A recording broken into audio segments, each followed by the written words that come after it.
Halo teman, jumpa lagi dengan Speak Up with Ernest Ersu Channel.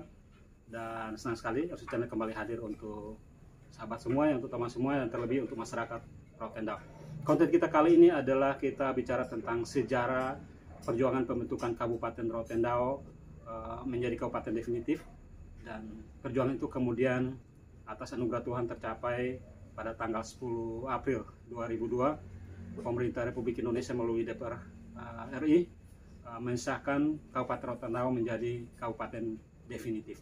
Tentu untuk mencapai kabupaten definitif ini tidak gampang, karena menurut cerita yang saya peroleh dari salah satu orang tua Rote yang juga adalah birokrat, Pak Dr. Ansmel Adu, beliau menuturkan bahwa sesungguhnya perjuangan Rotendao menjadi kabupaten sudah dimulai tahun 1958. Tetapi kemudian baru tercapai pada 2002. Tentu butuh waktu yang panjang. Dan perjuangan pada etapa yang terakhir kemudian menghasilkan Kabupaten Rotendao menjadi kabupaten definitif. Banyak orang yang terlibat dalam perjuangan tentunya, dalam peran masing-masing. Dan seingat saya, waktu perjuangan untuk Kabupaten Rotendao menjadi kabupaten definitif, ada Simpul Rote, Kupang, dan Jakarta yang bahu-membahu dalam peran masing-masing, sama-sama berjuang sehingga akhirnya Rotendao menjadi kabupaten. Nah, pada momentum kita memperingati hari ulang tahun ke-19 Kabupaten Rotendao yang sejauh ini diperingati pada tanggal 2 Juli, kita mencoba melakukan speak up atau bincang-bincang dengan salah satu tokoh pejuang pembentukan Kabupaten Rotendao untuk Simpul Jakarta. Ya, sekali lagi, karena ada Simpul Rote Kupang dan ada Simpul atau Poros Rote Kupang dan Poros Jakarta. Dan senang sekali, kita beruntung sekali bisa bertemu dengan salah satu tokoh yang juga adalah putra Rote, yang ketika perjuangan itu mengambil peran penting untuk Simpul Jakarta. Bapak Sodilian, salam kakak, kita agak jauhan. Salam adik. Pak Sodi, Corona.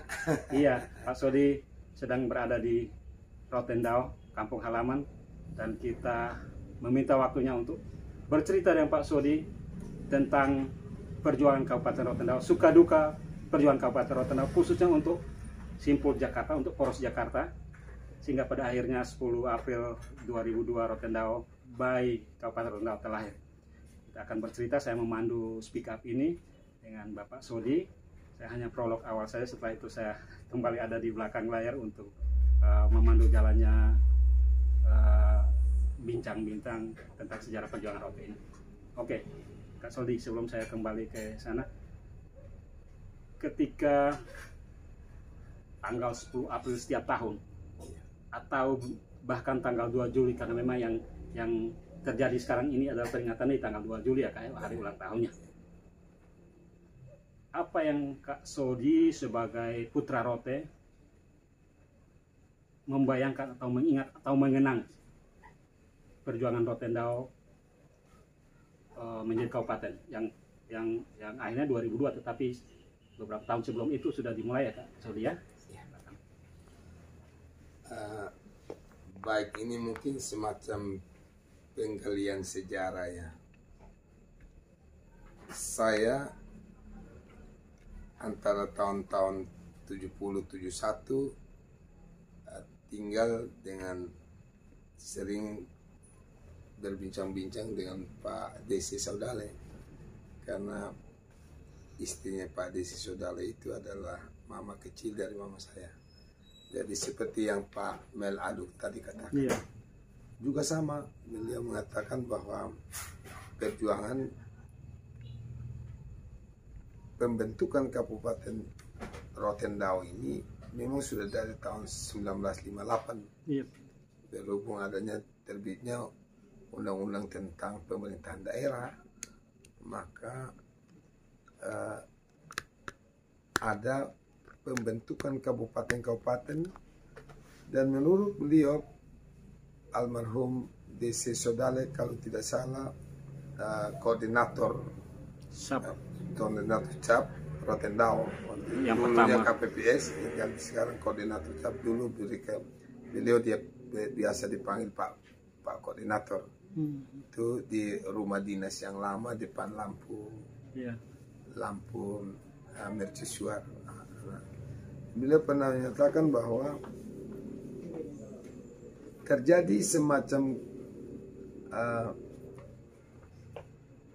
kegagalan di dalam perjuangan itu karena waktu itu bukan Kabupaten Rotendao melainkan Rote Sabu.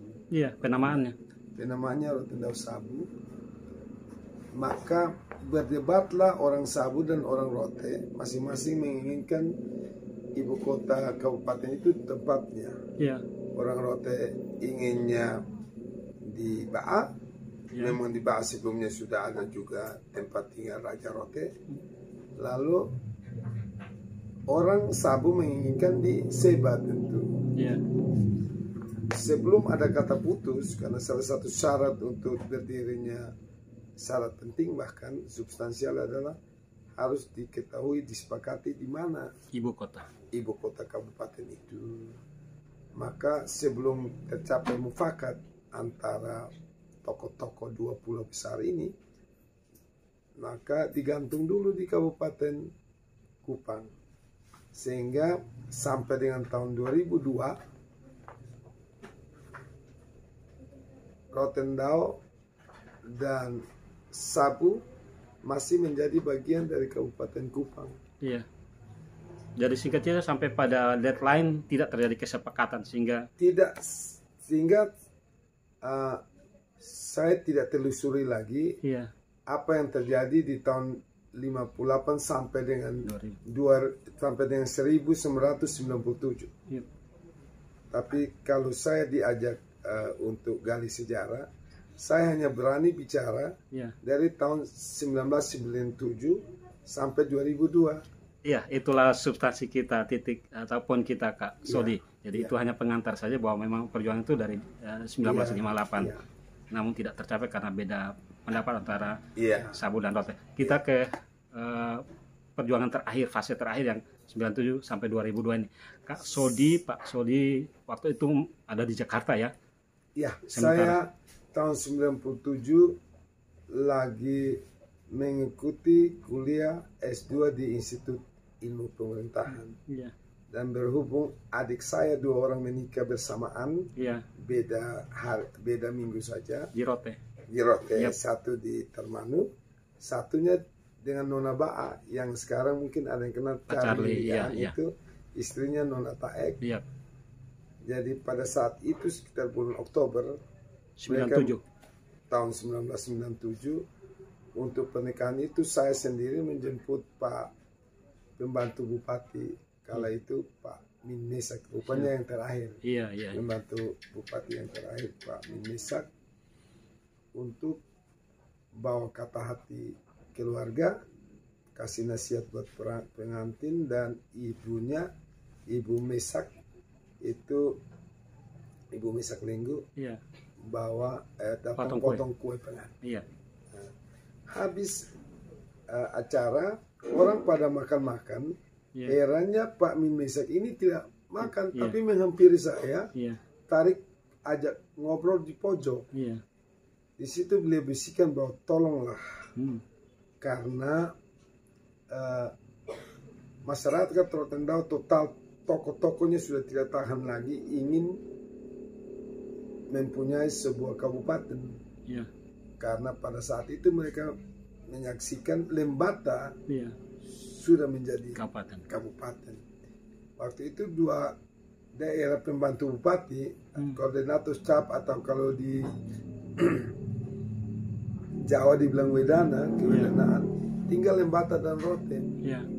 Nah, Lembata sudah bergerak kabupaten sendiri, Rote belum. Maka Rote meninggalkan Sabu, berdiri sendiri dengan Pulau Ndao. Sekarang Kak Sodi, kembali ke almarhum Bapak Bapak Min Mesak. Ya. Mengajak Kak Sodi untuk minggir sebentar, mojok dan menyampaikan hal itu.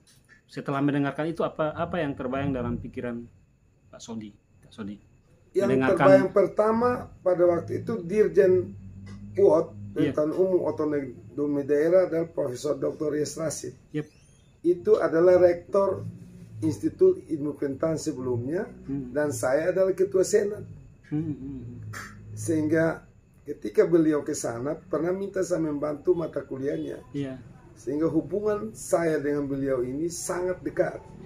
Ketika mendengarkan apa yang Itu disampaikan yang saya pikirkan. oleh orang tua ini, sebelum membayang ke Pak Rias yang ada kedekatan hubungan dengan Pak Sodi, perasaan Pak Sodi, Kak Sodi mendengarkan orang tua almarhum ini menyampaikan kepada Kak ini, perasaan Hati hati saya sangat tersentuh, juga meluat-mulut dengan api perjuangan seketika itu. Iya, iya. Karena saya juga sudah mengetahui sebelum bahwa Rote ini katakanlah gagal Iya. berjuang jadi ini saya melihat sebuah momentum. Iya, iya. Dan posisi diri saya ada di Di dalam Jakarta. momentum itu. Dan tidak gampang bertemu dengan dirjen-dirjen itu kalau Iya. bapak-bapak tua kita dari sana. Iya. Tapi saya yakin saya bisa menjadi jembatan.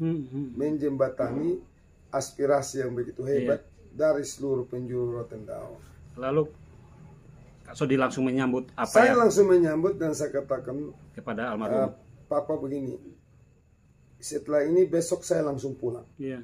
Saya akan mampir di Kupang untuk sampaikan ke Pak Hermanus pada waktu itu adalah Sekda. Iya, provinsi. Pak Mel Adu adalah anggota dewan dari Golkar kalau nggak salah di provinsi.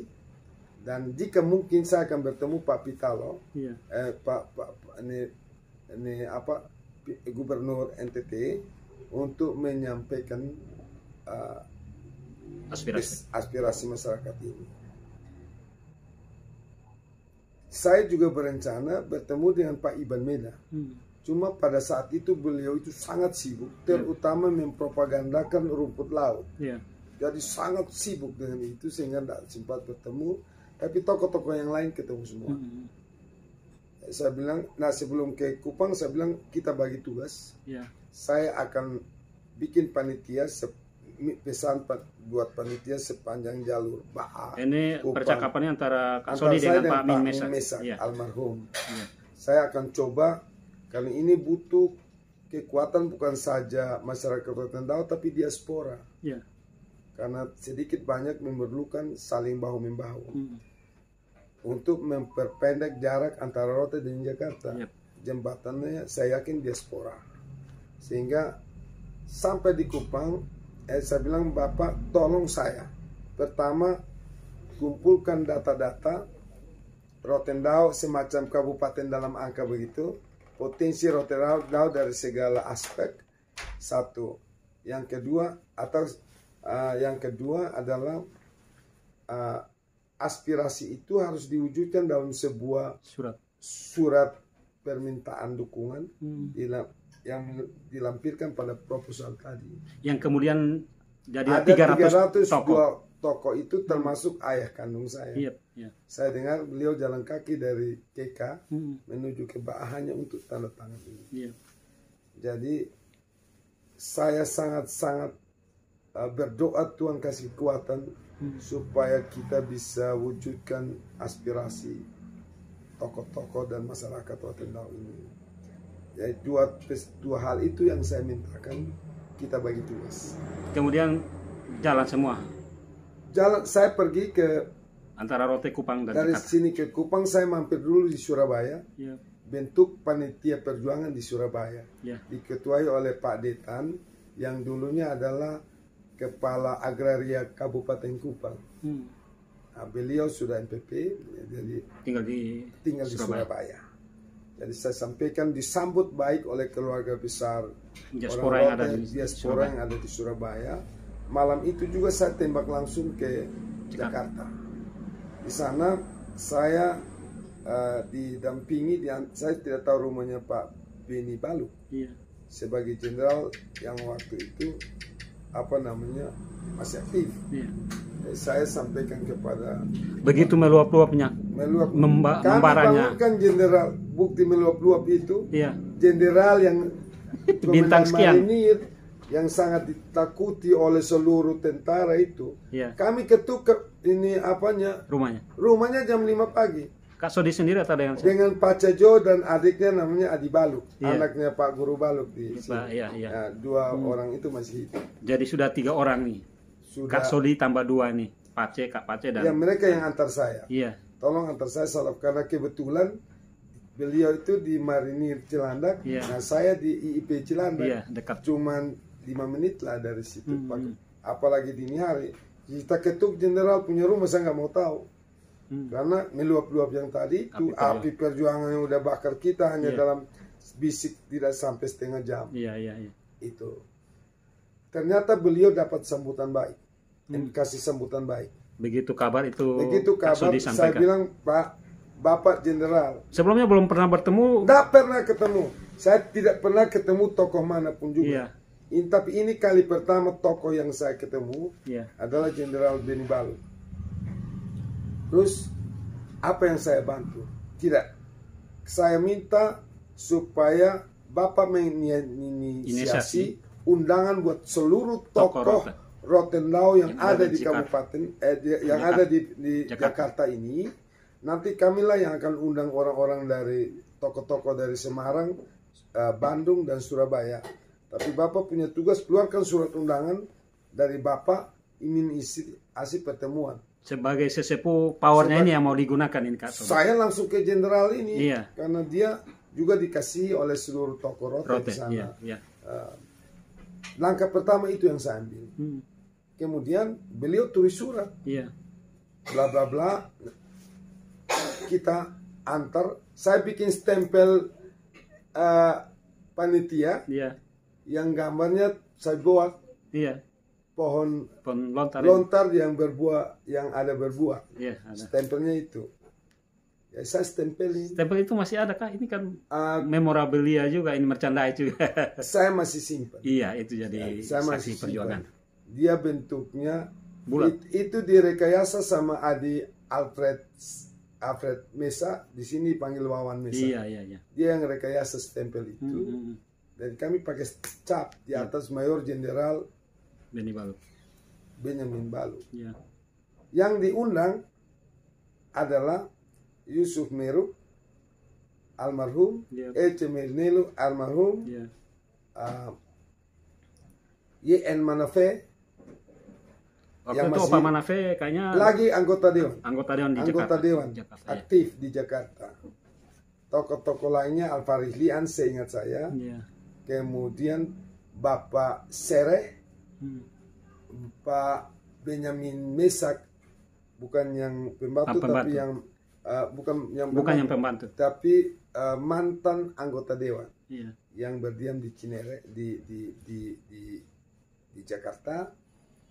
Nah, tokoh-tokoh itu bertemu bukan di hotel, tapi di tempat kediamannya Pak Benny Balu, kemudian menghargai undangan itu. Kak Sodi ada dalam pertemuan pertama itu dengan tokoh-tokoh Rote. Disitulah kita dipilih, tokoh-tokoh yang ada itu memilih pertama ketuanya adalah Jenderal Benny Balu. Yang kedua sekretarisnya saya sendiri. Yang ketiga bendaharanya adalah Bapak ECW Nelu, yang waktu itu Bank Mandiri kan masih sebagai dirut Bank. Belum jadi Bank Mandiri, dari Bank Duta. Terus beliau bekerja di di sebuah perusahaan swasta sebagai direktur utama di sana. Saya sering ke situ. Kemudian pada saat perjuangan Bank Mandiri itu setelah bakar-bakaran itu reformasi. 98. Baru beliau jadi direktur utama Bank Mandiri. Tetap masih sebagai bendahara dan saya sekretaris. Jadi pada pertemuan pertama itu langsung terbentuk panitia Jakarta. Langsung terbentuk. Kami minta waktu untuk hadirkan tokoh-tokoh. Nah, yang kenal dengan tokoh-tokoh ini adalah Ibu Sofian Gebu, Shirley Sofian Gebu, atau kita biasa panggil Teo Sofi. Dia yang tahu alamat-alamat orang ini. Cuma dia tidak tahu membahasakan mau ngapain. Menyampaikan. Dia tidak punya ilmu itu, tapi dia kenal mereka karena urusan budaya, tarian, ronggeng dan sebagainya. Beliau selalu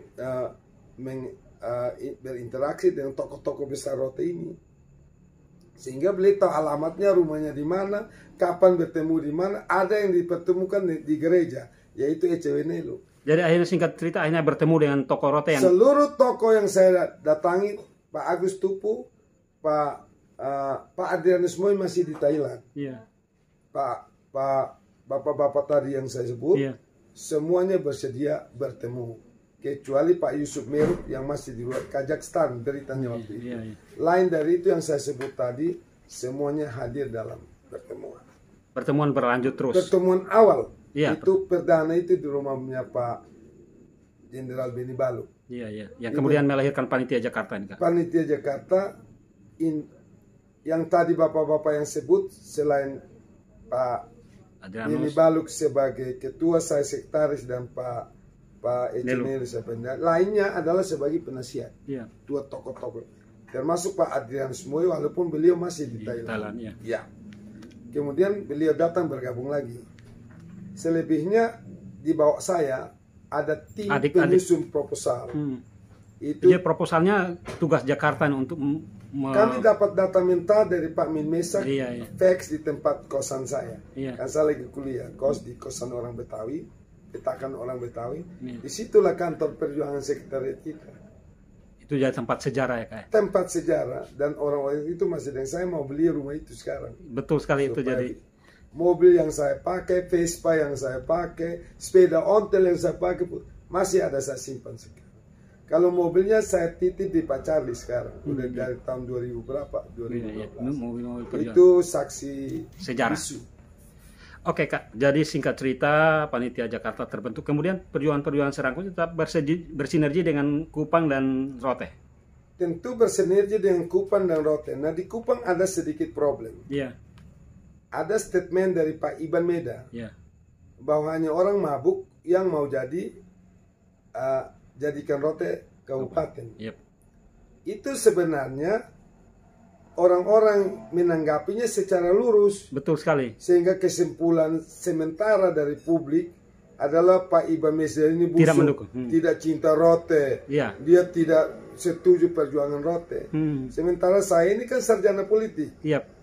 Pada saat itu saya sudah selesai, saya sarjana politik, saya paham bahwa beliau itu hanya mengecek dalamnya air. Ini perjuangan serius apa main-main? Mengapa? Karena salah satu syarat pertama untuk mendapatkan proses lebih lanjut adalah rekomendasi Bupati Kupang, didukung oleh Dewan.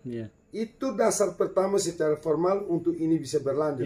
1000 kali ada data tentang Rote, tanpa rekomendasi dari kabupaten induk, bupati, dan dewan DPRD setempat, nggak akan bisa ditindaklanjuti.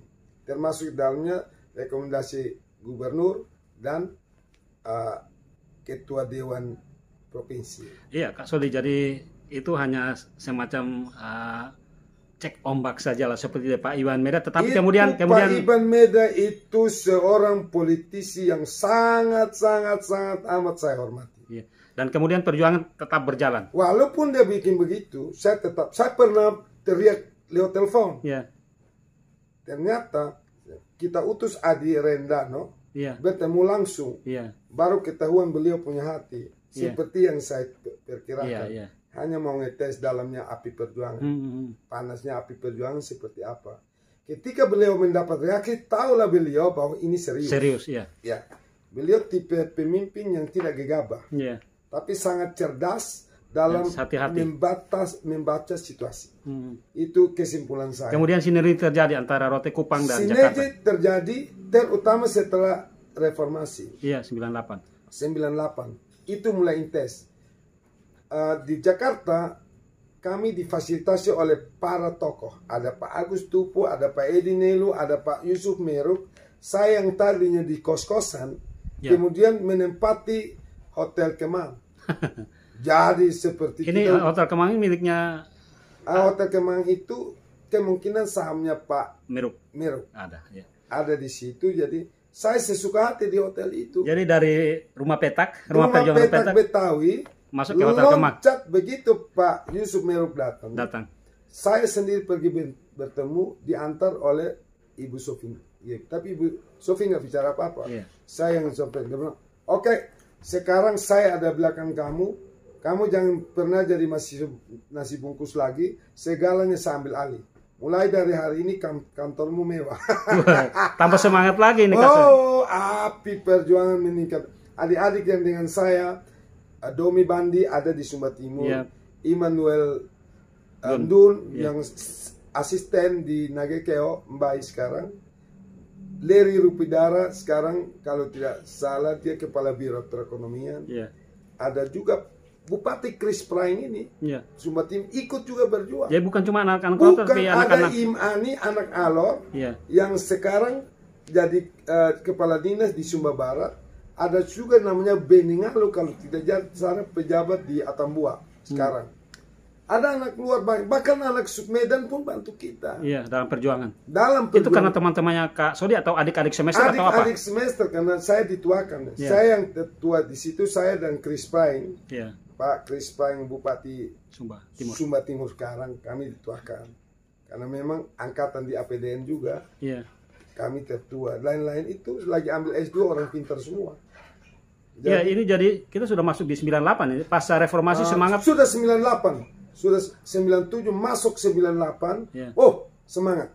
Tambah Jadi speed data dari Rote kan combine dengan data dari panitia Pak Mel Ya. di provinsi Panitia provinsi juga sudah terbentuk ya. sudah terbentuk oleh Pak Pak Mel Mel dan- di penasihatnya adalah Pak Hermanus Iya. yang mantan koordinator di sini. Iya. Sekretarisnya seingat saya Saudara Ansel Hasil Soru. Asesoro, Iya. Asesoro. Saya ingat persis. Sementara di sini Pak Hakim Pani almarhum, SP Pani, ya. ada orang tua dari Dengka, S. Henuk Iya. yang rambut putih, Iya. almarhum teman akrab saya, teman sekolah saya, Tuan Guru ML Henuk, Iya, iya. mantan kepala dinas juga. Iya. Kemudian ada Pak Min Mesak sendiri, Iya. ada Pak Budi orang Jawa Iya. di sini, Mas Budi. Mas Budi, Pak Suyut Hadi juga orang Jawa Pak yang Suyut Hadi yang WFI. ketua yayasan. Iya. FPI. WFI. Itu mereka bantu bukan orang Rote saja, orang-orang Jawa yang jadi keluarga di sini semua ikut berjuang. Iya, iya.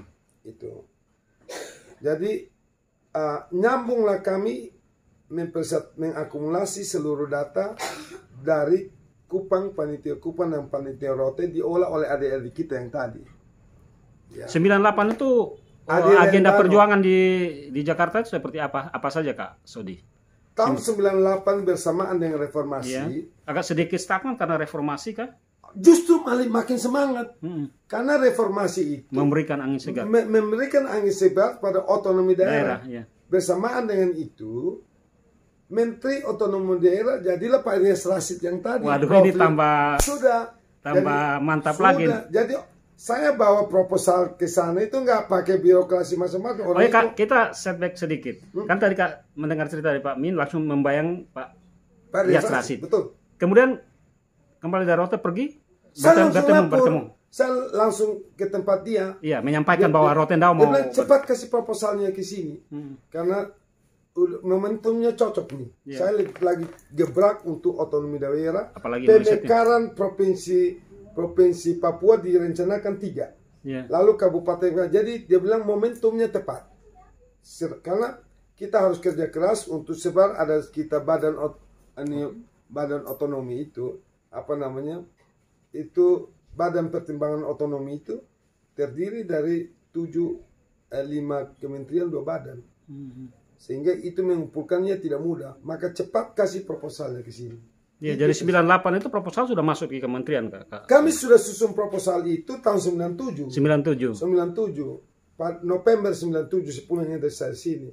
Tapi masih buram. Ya. Masih banyak data yang harus direvisi lagi karena data kami terima secara parsial. Iya, iya. Sehingga kami harus susun kembali. Pas 98 bersamaan dengan reformasi, Pak Iban Meda menyala dari Kupang. Sudah turun dengan staf lengkap. Iya. Nah, saya dengan teman-teman sudah susun proposal ini. Iya. Sudah susun proposal ini untuk minta tanda tangan. Iya. Ternyata terjadi perubahan. Muncullah PP 127 Iya. yang mengatur syarat-syarat pembentukan Pemekaran. kabupaten baru. Itu ada 127 indikator yang harus diisi oleh kabupaten. Iya. Nah, proposal yang kami buat ini belum Mengakomodir menerapkan semua. itu, Iya. belum mengakomodir indikator-indikator Indikator itu, tadi, melibatkan perhitungan-perhitungan statistik Iya. yang kita tidak punya datanya dan rumusnya, sehingga saya harus bawa data itu ke Kupang. Iya. Di sana Pak Soni Said. Said sebagai kepala bagian pemerintahan, seingat saya, menerima proposal itu dan mengolahnya. Tapi kemudian ketika dikembalikan, masih ada lagi harus revisi hitungan statistik, sehingga saya kembali lagi ke Kupang bertemu dengan almarhum Pak Dilak. Karena Pak Iban Meda lagi jaga ibu istri beliau lagi sakit di Surabaya. Maka beliau maunya saya ke Surabaya, nanti staf aja datang apa yang kita perlukan. Dia bilang tidak etis. Seolah-olah kita gunakan kekuasaan bupati untuk bertitah buat semua orang. Dari bupati mungkin itu wajar, tapi dari perspektif tim Jakarta itu kurang etis. Jangan izinkan saya pergi lapor ke Pak Gubernur, Pak Pitalo, untuk lampirkan rekomendasi beliau, Pak Daniel Wodapale, dibantu total oleh Pak Hermanus dan Pak Mel Adu. Jadi revisi proposalnya selesai Revisi dengan proposal sekian kita banyak indikator. selesaikan di kabupaten. Dibantu oleh kepala statistik, di bawah pimpinan langsung asisten 2 waktu itu almarhum bupati kita yang pertama, Christian Pak Christian Hemiadila. Clear, selesai proposal. Berikut Pak Soni Said diganti. Sehingga gantilah Pak Mat Idin. Nah, saya bawa yang PP 127 itu. Beliau segera dengan kerja keras ubah lagi, lalu dengan catatan statistik, dengan hadirnya kontribusi dari kepala badan statistik orang Sabu, saya lupa namanya. Lai Jaranyura? Kayaknya kalau pokoknya orang Sabu itu di tahun 2000 atau Lai Mateos. Seorang kepala badan saya lupa namanya, tapi orang Sabu itu tahun 2000. Atau mungkin Pak Joce Adu. Bukan ya. Orang Sabu. Orang Adu Sabu ada juga. Ini bukan. Orang gagas saya lupa namanya. Tapi kemungkinan Pak Soni Said, Pak Mat Idin tahu. Dan waktu samaan itu Pak Mat Idin yang ganti Pak Soni Said. Selesailah proposal itu. Rekonsiliasi proposal jadi. Jadi semua. Data roter, data dari Pak Meladu, data dari kabupaten sendiri dikombinasi memenuhi syarat 127 indikator tadi. Maka jadilah proposal cetak cantik. Saya minta ke provinsi dapat rekomendasi dari Pak Pitalo, dapat juga dari Pak Dan Wodapale. Saya turun, saya todong Pak Ruben Punai, waktu itu ketua dewan di Gereja Kefas. Beliau adalah rumahnya berdekatan dengan Gereja Kefas. Saya datang ke rumah, ternyata beliau lagi pimpin rapat pembangunan. Karena beliau ketua pembangunan gereja itu. Ketika dengar saya datang, beliau langsung ke rumah. Mengapa? Karena kita sudah punya ikatan batin. Selama ini udah bolak-balik Jakarta untuk urusan ini bersama para anggota. Saya tidak bisa. Salah satunya almarhum Pak Neifeo. Kemudian ada Pak Adu almarhum juga, Pak Haning mungkin masih, Pak Alif Haning masih hidup. Masih. Nah, itu tokoh-tokoh sejarah semua itu tahu yang saya bicara ini. Jadi beliau tidak tahan dulu, cut dulu itu perjuangan rapat pembangunan gereja. Beliau datang tanda tangan. Ibunya selempangin selimut, Ibu Funai selempangin selimut timur. Mama berdoa ya, perjuangan kalian berhasil. Kita rindu rote jadi kabupaten. Saya langsung terbang kemana? Ke Surabaya lagi. Malam itu saya sampai di Surabaya jam 11 malam. Langsung ke hotel Cendana. Di sana Pak Iban Meda tanda tangan. Tanda tangan bupati dan dicap di sana. Paginya saya bertemu lagi dengan panitia Surabaya untuk sampaikan progres perjuangan. Diterima baik dengan sukacita, misalnya pesta-pestaan di situ. Saya langsung terbang ke Jakarta, tidak ke kosan lagi, tidak ke hotel, langsung ke kementerian, langsung Menteri Otonomi Daerah sudah ada, Pak Rias sendiri. Ini proposal sudah net nih, sudah ditandatangani semua. Semua syarat yang diperlukan sudah ada, termasuk di dalamnya syarat-syarat ibu kota, pembebasan tanah. Keluarga Boyd di sini sudah kasih. Keluarga Sion juga kasih dari Rote Timur untuk berjaga-jaga. Dan itu semua syarat sudah dipenuhi. Begitu saya sampai di Pak Rias Rasyid Menteri, semua deputi dipanggil. Tolong, saya lupa tanggalnya ya, kalau di agenda pasti ada, tapi tolong ini ditindaklanjuti, kerja cepat, karena akan dibawa dalam rapat di Senayan, akan dibawa ke Senayan. Itu. Jadi rapat kilat terjadi sementara di Senayan sudah di-back sama Komisi 2. Komisi 2 yang ini sudah 98 atau masuk 99, Kak? Oh, sudah tahun 2000. Oh, sudah 2000. Sudah tahun 2000. Berarti 98 ini semua ini sudah menjelang 2001 menjelang 2002. Jadi tahun-tahun itu kita menanti momentum terus karena terjadi perubahan regulasi terus ya. Regulasi terakhir itu yang NPP 17 itu yang paling saya datang Pak, aduh Bung, ini yang saya tunggu. Mantan camat Rote Timur, Mat Idin sudah jadi kepala bagian pemerintahan, ganti Pak Soni Said. Kalau Pak Soni semua udah kenal. Pak Mat Idin juga sebagian besar kenal karena camat di sini. Langsung sudah net. Baik, proposal masuk ke kementerian posisi 2021. 2001. 2000 ke 2001. Iya, 2001. Sudah 2001. Iya. Tidak lama kemudian diserbu datanglah Pak Iban Meda karena proposal itu diuji oleh Universitas Indonesia.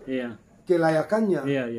Dan yang mempertanggungjawabkan proposal itu di hotel wisata di belakang Hotel Indonesia itu Bupati Iban Meda. Setelah itu bidangnya Pak Iban kalau soal presentasi. Kalau argumentasi dan presentasi. Saya sudah duduk bergloria aja, kasih berdoa Tuhan tolong kasih Pak Iban kekuatan Tuhan. Saya tinggal berdoanya doang, lain-lain kita udah lakukan. Ini ujian terakhir. Kalau Pak Iban kalah, selamanya tidak tahu sampai kapan lagi. Gagal 5 tahun perjuangan. Saya nggak omong tahun 58 saya buta dan nanti salah omong. Tapi gagallah 97 sampai 2002 ini. Itu 2001. Yang tampil di hotel wisata itu Pak Iban Mada sangat cemerlang, excellent, tahu pakai istilah apa? Lebih dari brilian kalau saya lihat. Profesor doktor itu tidak ada lain hanya angguk-angguk dari awal sampai akhir. Beliau itu punya karisma, bicara menggetarkan hati orang selain argumentasi yang logik. Juga karismanya dalam waktu bicara itu saya lihat menundukkan semua. Jadi skills, knowledge maupun karisma di bawah semua. Komplit dalam diri Pak Iban. Komplit termasuk values dalam nilai Pak Iban ini. Akhirnya uji proposal tender lulus. Saat itu juga atau beberapa waktu? Baru diumumkan. Beberapa waktu. Tapi pada saat melihat situasi itu saya sudah yakin. Belum ada pengumuman, tetapi saya sudah yakin kita pasti lolos. Dari gestur para penguji profesor. Ini posisi 2021 ya? 2001 di hotel wisata. Saya lupa tanggalnya, tapi kan pasti ada. Beberapa saat kemudian diterima baik, langsung dilarikan ke Senayan. Ini sudah masuk di ranah politik ini. Sudah masuk ke Senayan. Jadi lolos dari uji universitas. Dari uji kelayakan. Masuklah ke Senayan. Sudah layak untuk dibahas di Senayan. Dibahas di Senayan itu sebenarnya sudah hanya formalitas aja. Karena seluruh Komisi 2 juga sudah ikuti perjuangan ini sejak awal. Ada banyak anggota dewan kita dari NTT waktu itu. Entah dia tidak di situ atau tidak di komisi itu, semuanya bergabung. Orang dari Sumba, yang almarhum Bupati yang meninggal Umbu Meangkunda, beliau masih apa waktu itu? Masih aktif di DPR RI. Walaupun dia tidak di komisi 2 tapi bersuara. Jadi waktu yang saya takutkan bukan Senayan lagi, karena eranya memang era otonomi. Yang saya takutkan banget itu adalah UI. Karena dia kalau dia bilang tidak layak, artinya Pak Iban kalah, habis. Makanya saya berdoa menangis. Di pojok sana sembunyi, berdoa menangis sambil intip-intip. Kami di dalam ruangan. Saya sakti mata, bagaimana, mudah-mudahan ada videonya. Waktu itu Kak Sodi sendiri atau semua seluruh panitia ada di situ. Menghadiri uji proposal ini. Ruang luas di hotel. Ruang luas. Jadi seluruh panitia ada di situ yang tadi saya sebut, ada di situ kecuali Pak Adrianus Moi. Iya, masih di luar beliau. Masih di Pak Adrianus Moi mau pesta baru datang. Iya. Sudah ketuk palu, Iya. tanggal 13 kita pesta di Hotel Kemang yang tadi saya bilang, baru beliau datang. Oke Kak Sodi, kita jadikan ini part 1, bagian pertama dari cerita perjuangan sejarah perjuangan untuk Kabupaten Rotendao versi Jakarta, Simpul Jakarta. Versi pribadi saya. Iya, benar. Sebagai sekretaris panitia selama 5 tahun. Kita rehat sejenak Kak Sodi, nanti kita akan lanjutkan di part 2-nya. Biar ambil napas sedikit dulu sambil saya kosongkan memori yang lain dan biar bisa tertampung. Baik, itu terima kasih, kurang dan lebihnya saya minta maaf ya. Teman, kita koma sebentar, nanti kita akan lanjutkan di part 2 masih bersama Pak Sodi Lian, salah satu pelaku sejarah perjuangan Kabupaten Rotendao, Simpul Jakarta.